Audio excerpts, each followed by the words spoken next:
โอ้ยขายหยังลูกอืมขายอิหยังเกิบกับโบไซอันนี้หมูมีเกิบโอ้ของเจ้าอันนี้ของเจ้าเนาะอันนี้ของเจ้าวะยังไม่ได้ขายสักคนเลยหมูมีเงินจะกีบได้บ่ในโตนี่คันเคยมีละเคยว่าจะซื้อข้าวปลอมซื้อข้าวแม่นไอ้พี่น้องเอาน้องคนเมื่อน้ำก่อนพี่น้องขึ้นปะเพื่อสิยางเมื่อฮอดเนาะโอ้ยเกือบกับโบไซหมอนี่ กินข้าวแล้วบ่มื้อนี้บ่ฮะบ่เอายังไม่ได้กินข้าวแม่นมาขายเอาเงินก่อนยังเมื่อกินใช่บ่เอาเงินแล้วก็ซื้อข้าวจะกินเจ้าบ่มีข้าวบ่สิอยู่เฮือนน่ะแม่นบ่มีข้าวใส่เบิ่งผ้ามาเบิ่งเฮือนได้ไปเบิ่งพี่น้องเลย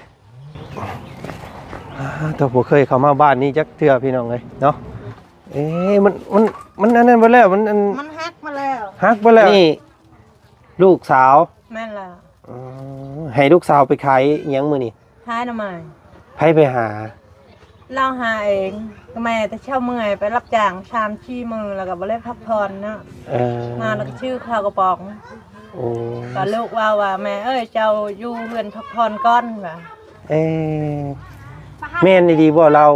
บ่ได้โรงเรียนบ่ได้เข้าเรียนบ่มีเงินไปเรียนแต่เพิ่นเวลาพวกครูเพิ่นจะเก็บเงินคำเนาะว่าผู้เอื้อยนี่ก็บ่มีเงินให้ลูกเนาะเขาก็เลยทำพวกลูกนั้นเงินกินนึงก็บ่มีเงินเอาให้ลูกเวลาเพิ่นเก็บหันเก็บนี่เนาะแม่นแล้วญาติเด้อ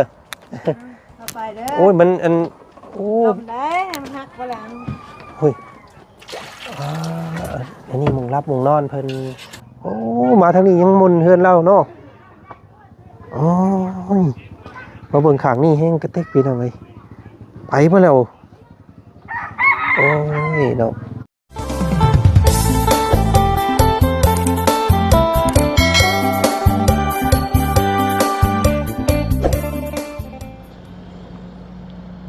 แล่นมาแล้วพี่น้องแล่นมาแล้ว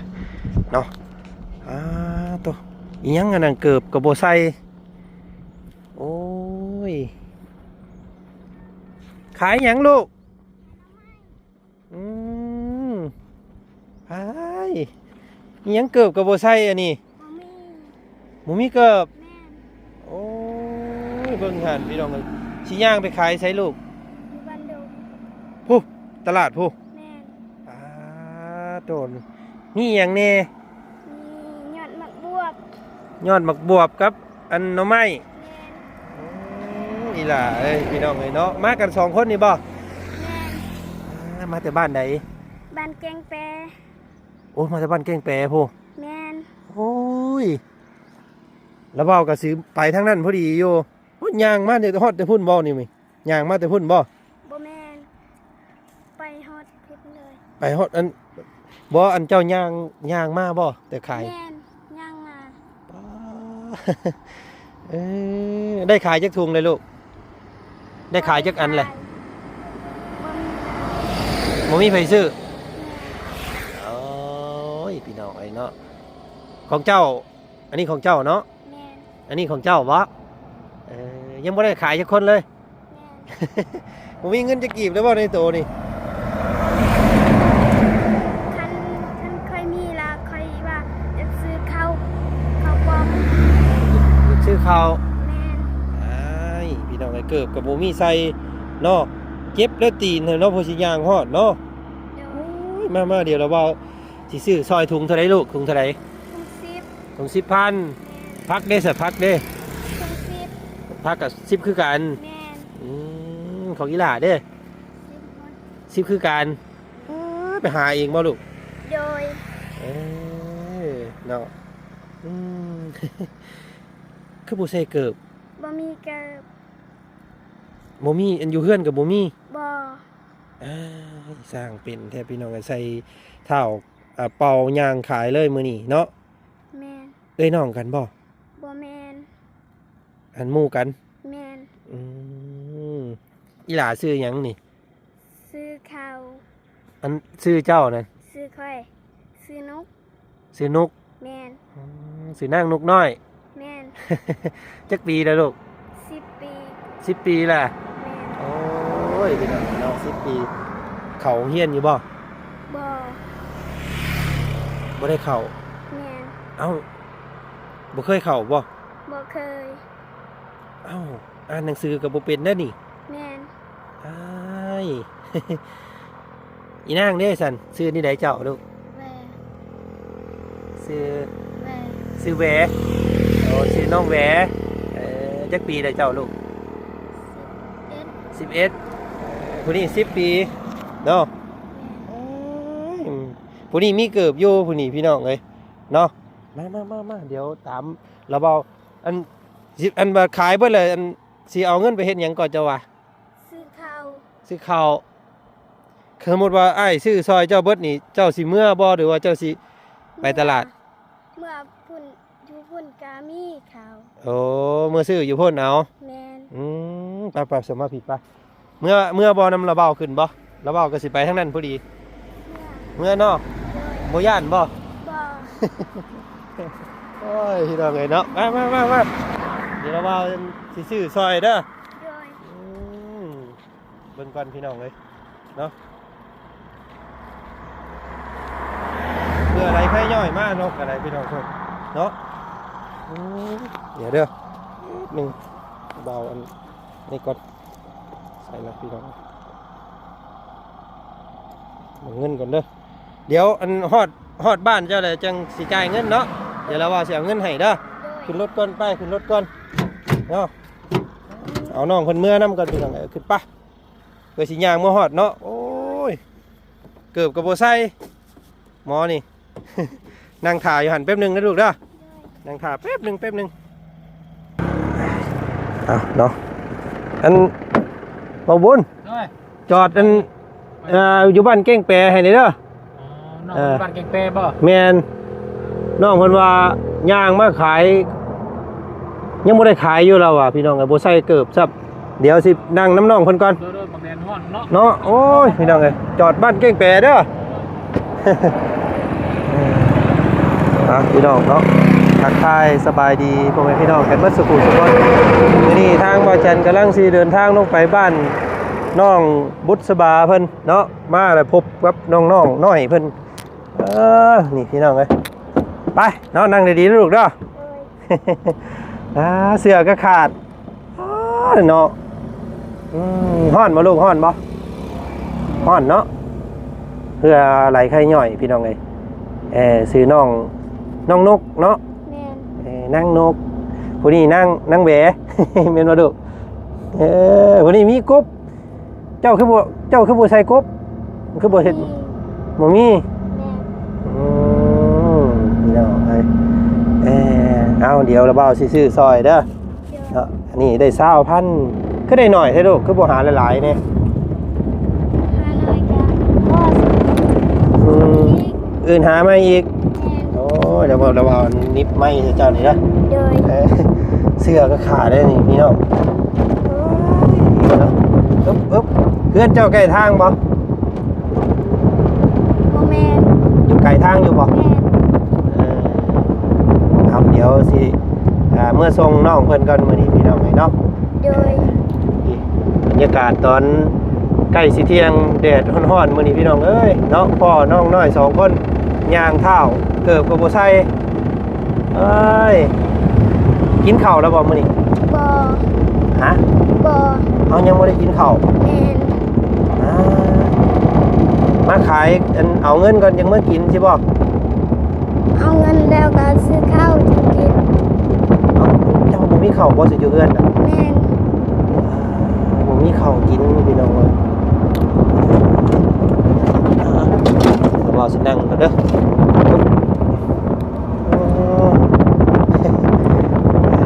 ฮู้จักระเบ้าบ่ฮู้จักข่อยบ่ บอฮู โอ้กล้าขึ้นมารถนำบ่ย่านเอาไปขายบ่ บอ บ่ย่านบ่เอ้ยบ่ย่านบ่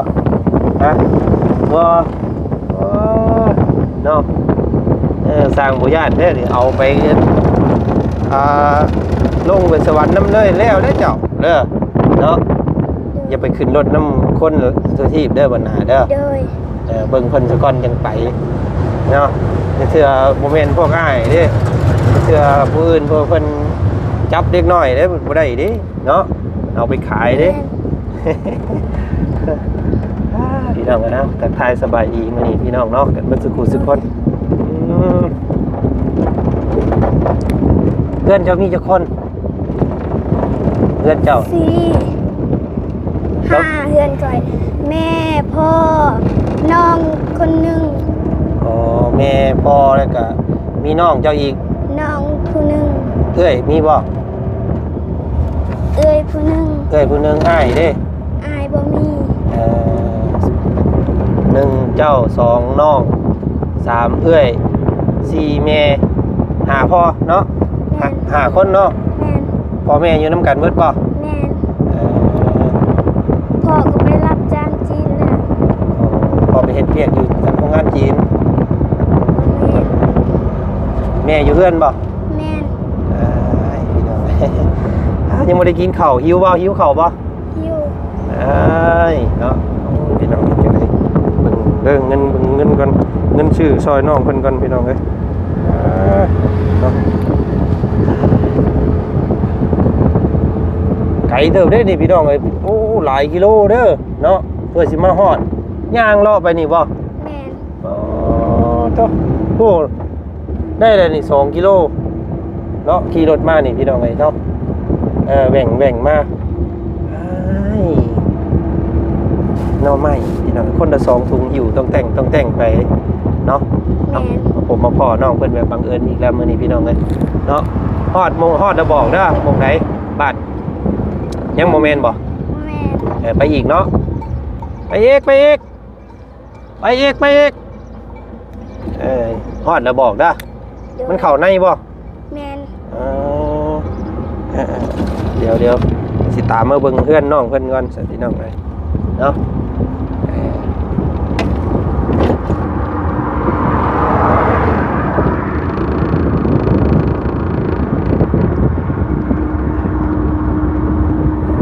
แข่งไปเฮ็ดหยังมาลูกมันคือแตกแท้มันหนาวบ่ แม่น บ่มีส่งขันยาวใส่บ่ บ่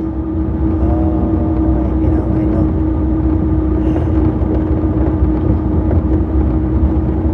เป็นเก็ตอยู่เพราะว่ามันในวันนี้ฮอดจะบอกได้ลูกเด้อ โดย เอ้ยเนาะ วิทย์ครัวและบ้าน วิทย์ครัวบ่ แม่น โอ้แล้ว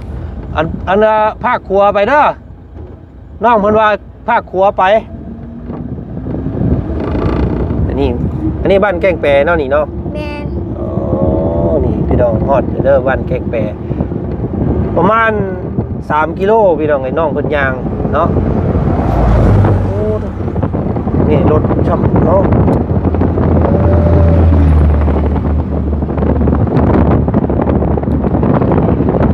โอเคเลี้ยวเข้าในเพิ่นบ่ แม่น รถเข้าได้บ่ ได้ ได้เนาะ แม่น เพื่อนเจ้าเป็นที่ไหนดูเพื่อนเจ้าใหญ่บ่เพื่อนหลังใหญ่บ่ บ่แม่นน้อย เดี่ยวเข้าไปเลยเดี่ยวเข้าเลยเอามาฮอดแล้วพี่น้องเลยเนาะแม่น อึ๊บโอ้หลังไหนเราบอกเด้อเราเอาชื่ออันจอดให้เด้อ โดย อ้าว เฮ้ยเนาะบ่ย่านเอาไปเลยแท้ บ่ บ่ย่านเนาะ แม่น เคยมีอันคนเอาอันเจ้ามาส่งไปที่บ่เคยบ่เคยอยู่เนาะ แม่น พี่น้องเพื่อนหลังไหนเลยพี่น้องในบ้านนี่รุ่นเบิ่งเพราะว่าบ้านนี้เฮากับบ่ค่อยได้เข้ามาจักเทื่อ พุ่นนั่นเด้ ไห้ เพื่อนตัวน้อยๆหั่นเด้ อ๋ออันเมย์เจ้านั่งอยู่นี่บ่ แม่น อ๋อจอดปึ๊บเนาะโอเคอันนี้เราเอาสิซื้อซอยเด้อนี่เด้อ โดย เดี๋ยวอันเราเอาผ้าเราเอาเมื่อเบิ่งเพื่อนเนี่ย โด เนาะ ย เดี๋ยวลงรถก่อนไปลงลูกไป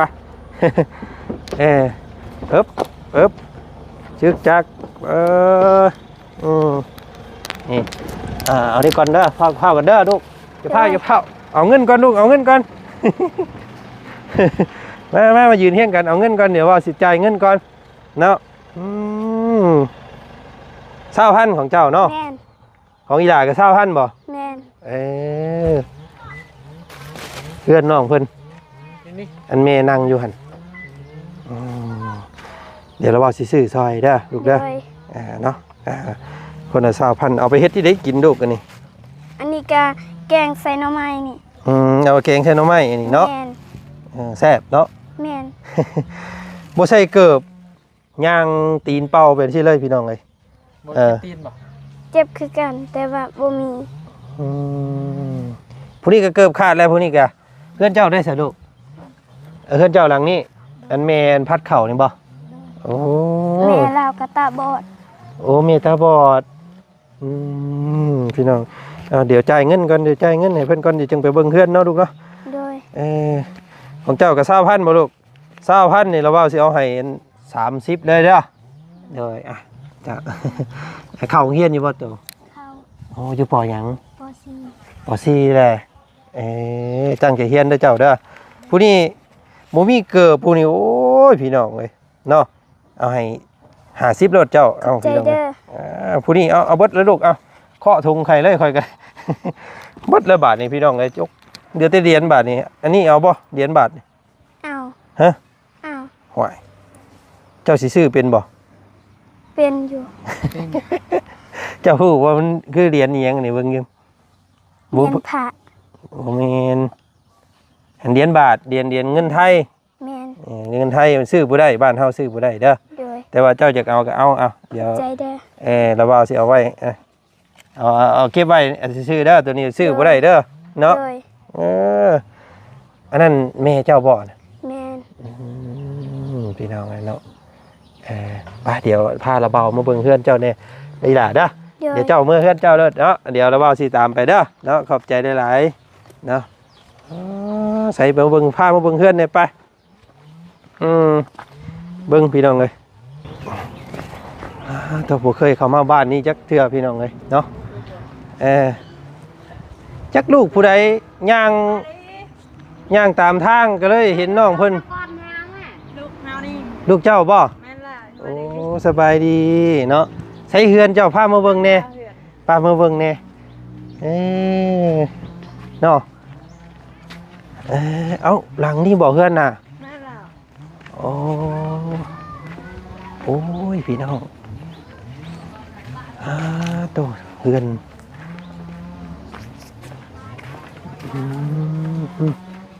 เนาะ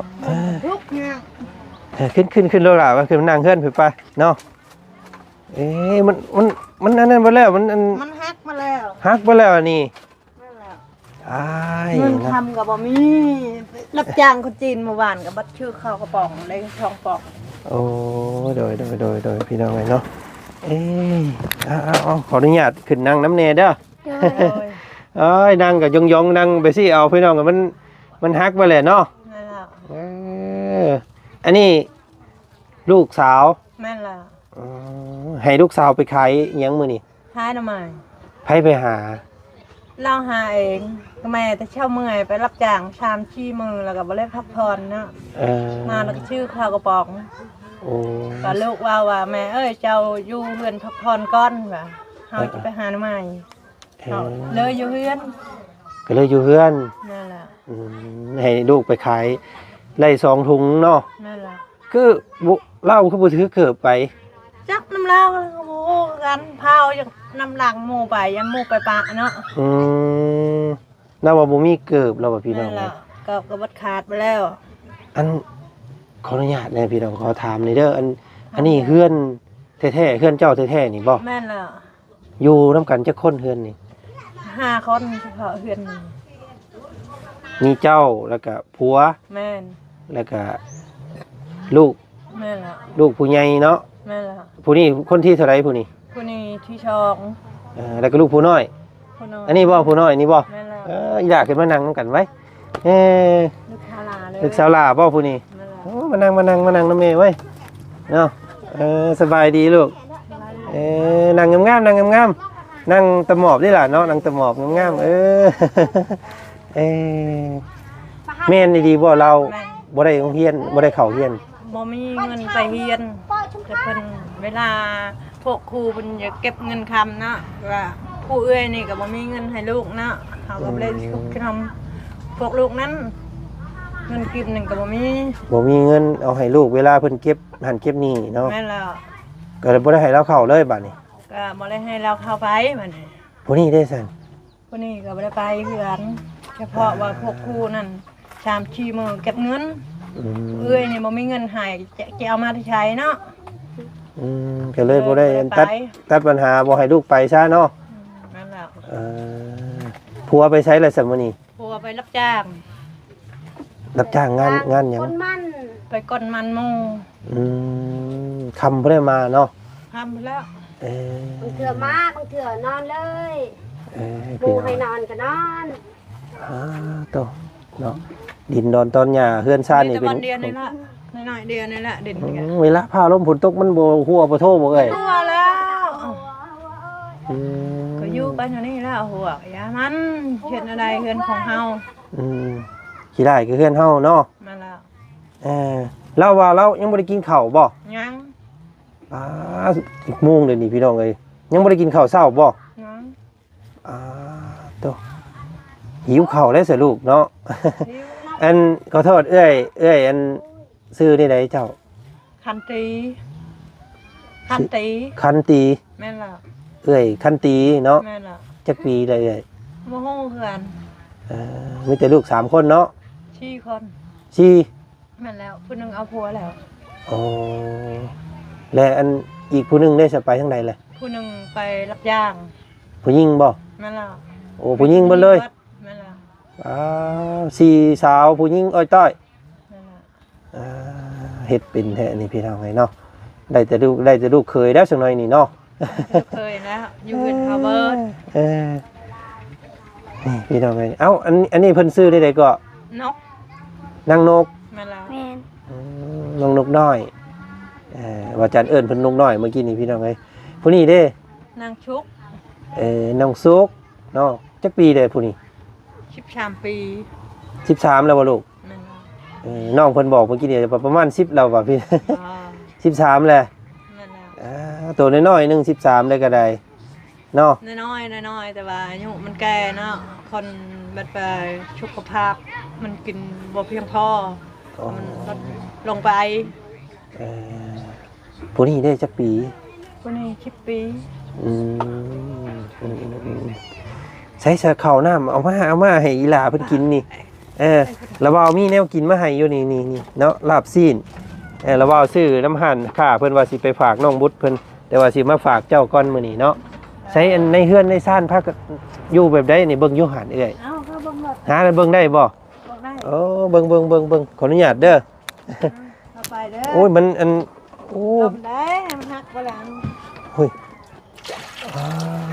อันนี้มึงรับมึงนอนเพิ่นขออนุญาตไทยให้เพิ่นเบิ่งให้ได้เอ้ยเด้อ เด้อ อันนั้นมุงอันกี่อันตะพื้นตะไผ่บ่เอ่ยทางนั้น นั่นแหละ โอ้ยพี่น้องยามผ้าฝนลงมันก็หัวปะโทได้นี่เนาะเปียกบ่เลยนี่พากันนอนเอาอันนี้ขังไว้ซื่อๆเอาติ๊บข้าวมาลูกถ้วยมาเด้อถ้วยมานำเอาถ้วยมาโอ้ลูกปองโอ้ห่านเอาเลยเด้อพี่น้องเลยโอ้ย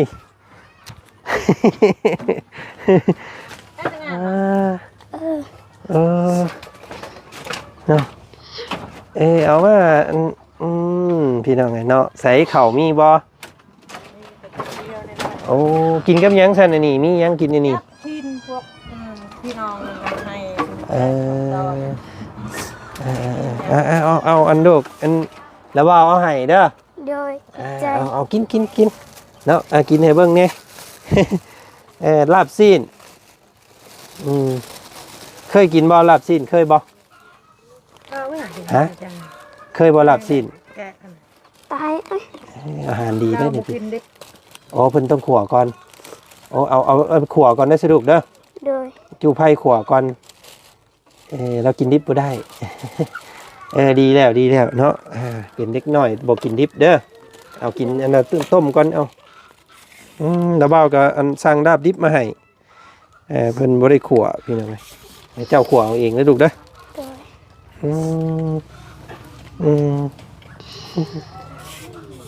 อ้ายเนาะพี่น้องบ่เคยเข้ามาจักเทื่อเนาะ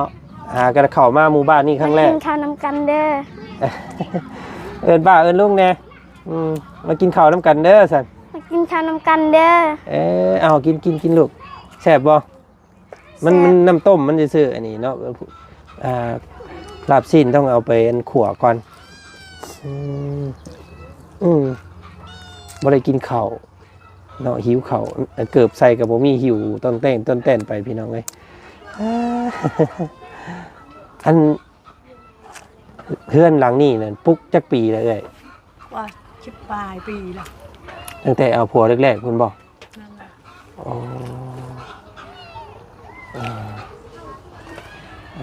กินเอาไปอันนี้มันก็ฮักกระเพาะไปเลยเนาะอันนี้ซิเมนมงนั่งกินข้าวกินน้ำเนาะอันนี้แต่ว่ามันฮักไปแล้วพี่น้องเลย จ้า มีแมวหน่อยตัวหนึ่ง เดี๋ยวให้อันแม่เจ้าขวให้ได้ลูกไปเลยเด้อ โดย แล้วจังพากันกินอีกเพราะว่านั่นน้ำต้มมันซื้อมันบ่แซ่บข้าหมดอ่ะ เดี๋ยวแล้วเอาเลาะเบิ่งเพื่อนนี่เด้อ โดย เอาพากินข้าวถ่าเด้อพี่น้อง หมดอ่ะแต่ยัง โอ้ยเนาะเพื่อนน้องนกเป็นแต่แพงซ้ำพี่น้องไอ้เนาะน้องเพิ่นจักความเนาะการเว้าการจาเว้าบ่ได้อายเนาะนี่กระตุบน้อยๆบ้านเพิ่น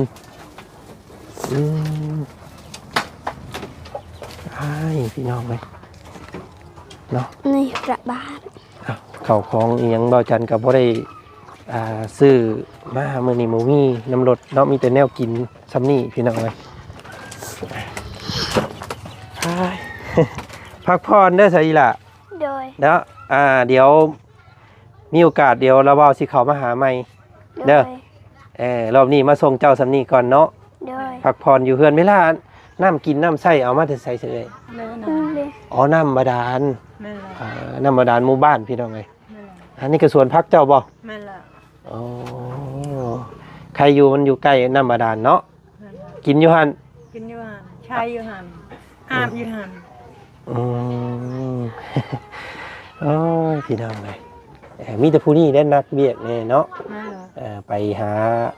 อันนั้นพี่น้องเลยเนาะหาเงินซื้อข้าวซื้อน้ำกินแต่ละมื้อเนาะกับผู้เป็นเอื้อยบ่ แม่ละ คำเพิ่นมาบ่เอื้อย ไม่ได้มาเป็นไปอยู่เชโปนเลย เอาไปเฮ็ดเวียกอยู่พุ่นเลย มาเป็นไปเบียกอยู่เฮือนเข้าป่า พอไปอยู่น้ำป้า แม่ละ เท่ากับตอนนี้อยู่4คนเฮือนหลังนี้เนาะ แม่ละ เลี้ยงเพิ่นบ่ไหวเลยให้ไปอยู่น้ำป้า แม่ละ โอ้ อยู่เฮือนกับมีหยังกินกับเพิ่นปกไปอีก อืม เพิ่นปกไปอยู่ในป่า เพิ่นไปอยู่บ้านไหน อยู่นะอยู่ตัวเมืองขี้โปนนั่นน่ะ อยู่น้ำป้าเพิ่นเนาะสิใหญ่กว่าหมอนี่หลายบ่ อายุแล้ว18 ปี โอ้เป็นสาวแล้วเนาะพี่น้องเอ้ยยังเหลือแต่2คนนี่บัดอยู่น้ำแม่เสื้อขาดให้แล้วลูกเนาะเสื้อเจ้ามีจักโตเสื้อเจ้า 4 มี4โต แม่น อันนี้เสือหมันแต่มึงพี่น้องเลยเนาะหาน้ำไม่หมันแต่มึงเพิ่นใส่จนขาด เนาะอ้าวเดี๋ยวมื้อหน้าเราว่าสิเข้ามาหาใหม่เด้อ โดย มื้อนี้พักผ่อนซะพี่น้องหาอาบน้ำเด้อ โดย อันนี้ฮ้อนคืออะไรไข่ย่อยเนาะไปมื้อหน้าก็ใส่กุ๊บใส่กิ๊บนี่ก็เฮ้ยเนาะไปขายก็ฮ้อนแดดซ้ำ เนาะตามน้องเพิ่นมาแบบบังเอิญมื้อนี้พี่น้องเอ้ยเนาะฮู้อันซื้อละบ่าวบ่ บ่ ละบ่าวซื้อบ่าวจันเด้อ โดย ยินดีที่ได้รู้จักกันเนาะ โดย มื้อหน้าสิเข้ามาหาใหม่เด้อเด้อเอ้ยยังก็ คันตี เอ้ยคันตีเอ้ยคันตีอายุนี่บ่ฮู้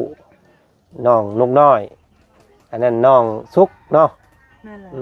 ลูกสาวเบิดทั้ง4คนเลยล่ะว่าพี่น้องเอ้ยเนาะคือเฮ็ดเป็นแท้ซั่นก็ได้ลูกเคยแล้วนี่เนาะ เอาพาลูกอันขัวลาบให้ลูกได้เสยเด้อเดี๋ยวอันบ่าวจันทร์สิมาดินน้ำไม้มื้อหน้าเนาะอันนี้ไปก่อนซะลูกสบายดี สบายดี สบายดีล่ะ สบายดี บ่ได้เข้าโรงเรียนจักคนพี่น้องเอ้ยบ่มีเงินให้อาจารย์เนาะ นั่นแหละ อันเจ้าวานผู้หนึงอันแม่เราตาบอดบ่ แม่ แม่ น ล่ะแม่ละตาบอด โอ้แล้วอยู่กับไผซะ อยู่กับผัวแล้ว อ๋อเลี้ยงแม่ตาบอด แม่ล่ะ ตาบอดคักนี่บ่ เนื้อตาเนี่ยแต่ว่ามืนอยู่แต่ว่าเราบ่เห็นหง แบบเบิด2เบื้องเลย วัดช่องเมืองเลย เออ เราไปจากบ้านกลางบ้านกันแล้วมุ่งไปชื่อ เอาท่านเดี๋ยวมื้อหน้าเดี๋ยวสิเข้าไปหาน้องเพิ่นใหม่อีกแล้วกันเนาะเพราะว่านัดทางสร้างเพิ่นอยู่บ้านนะคุณพี่เอาไปทางนั้นก่อนเดี๋ยวสิมาหาใหม่เด้อลูกเด้อ โดย สบายดี สบายดี เนาะเอ้ยเนาะมาเอาหมักระเบิดขึ้นก่อนฮึบเสื้อกระขาดโอ้ยพี่น้องเลยเนาะหาอาบน้ำเลยลูกไป เอ้ยเนาะพี่น้องเลยยินดีที่ได้พูดจักกันกับน้องเพิ่นมื้อนี้เนาะน้องซุกโอ้มาทางนี้ยังมุนเฮือนเล่าเนาะโอ้ยมาเบิ่งข้างนี่แห้งกระเตกพี่น้องเลยไปบ่แล้วโอ้ยเนาะ